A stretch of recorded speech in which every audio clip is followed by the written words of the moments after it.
Okay, y'all, I wanted y'all to see how I set things up before I get ready to bake or cook, for that matter. The French call it mise en place.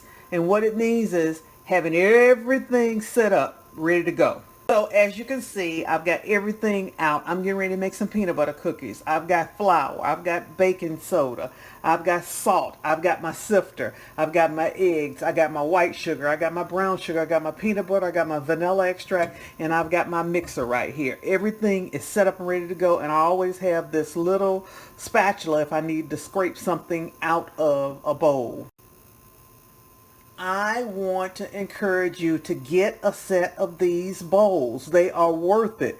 They allow you to cook more efficiently. They allow you to have everything set up in place, and they make it so much easier. And when you can cook with ease and efficiency, you cook better. So get these on your list. So the first step is to sift this flour and baking soda and stuff. So you put the flour and stuff in your sifter.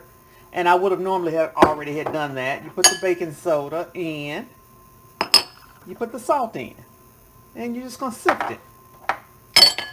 Look how efficient that is. I'm done with these bowls. In the sink they go. Next, I will cream my butters and sugars. In peanut butter cookies, you need brown sugar, white sugar, peanut butter, and vegetable shortening. I didn't show you that. It was out also, but that's a half a cup, which is 8 tablespoons. So all of this goes in here, and I'm going to cream this for about 5 minutes. Okay, this is what you need to do when you're baking. Turn it off and scrape that bowl down. Scrape that bowl down. Make sure all this stuff gets mixed up, and give it another minute or so. But scrape that bowl down. Okay? Now we can add in our egg and our vanilla and mix.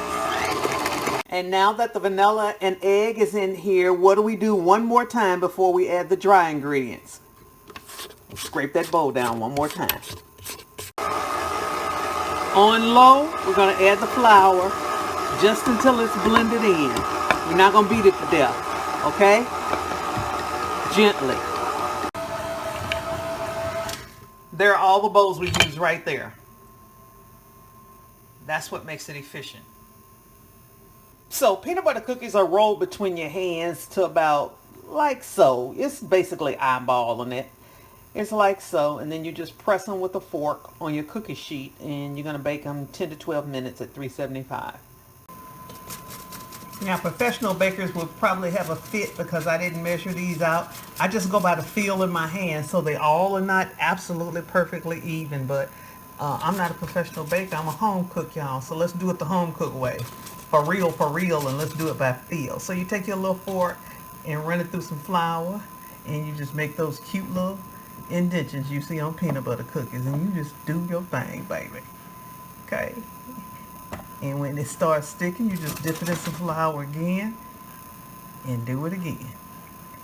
Okay? When I was coming up, these were my favorite cookies to eat from school. Chicago peanut butter cookies. Most people like the Chicago butter cookies, and they were good, but my favorite was the Chicago peanut butter cookies. So baby, I searched long and hard for a recipe, and I actually found this recipe on the Chicago Tribune website. Now I have modified it a little bit and used more peanut butter, and I've got that childhood taste, baby, because that's what I be after, the childhood taste. So we're going to put these in the oven for about 13 minutes or so, and we're going to rock and roll on 375. Okay, so our cookies are in the oven at 375 for 12 minutes. What do we do in those 12 minutes? We clean up our dishes. If you clean as you go, by the time your cookies are done, your kitchen is clean, you can sit and relax, have you a cookie with some wine or some coffee. And don't forget to clean your mixer. Your mixer's got cookie stuff all over it, under here, all in here. All of that needs to be clean. Clean that up. Okay, y'all, here they are, fresh out of the oven, peanut butter cookies. Now I have them on a rack. I'm going to let them cool on this silicone pad for a few minutes, and then I'm going to let them cool on the rack completely. Now when I say cool on the rack completely, I mean cool on a rack like this so the air can circulate underneath the cookie and cool it thoroughly the right way. That's what the rack is for. I'm trying to get my freezer restocked with treats because somebody might say, hey, let's do a drive by at anybody else's house. Y'all know she always has snacks.